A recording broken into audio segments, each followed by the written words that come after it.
Our idea was to have some sort of nuclear disaster. But in researching that, we realized there's just so much regulation about anything nuclear that to have that type of disaster that we needed would just be completely unrealistic as to what happens in the real world.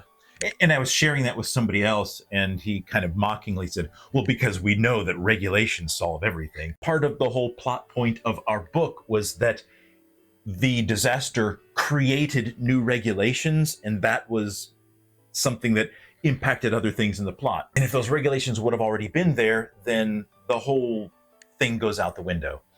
And when we looked at that, it made us question how much else in this book have we not figured out? And we realized that we needed to hold our ideas rather loosely.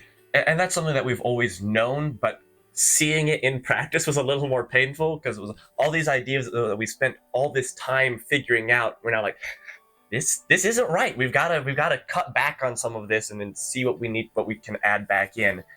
And it took much longer. Oh, yeah. It felt like we were just in this hole for like 2 or 3 weeks. Yeah, I think you said yesterday that like we'd been stuck in the mud, and I said we're not out of the mud yet, but we found the solid ground at the bottom of the mud, so we actually have some traction to move forward. We're not sinking anymore.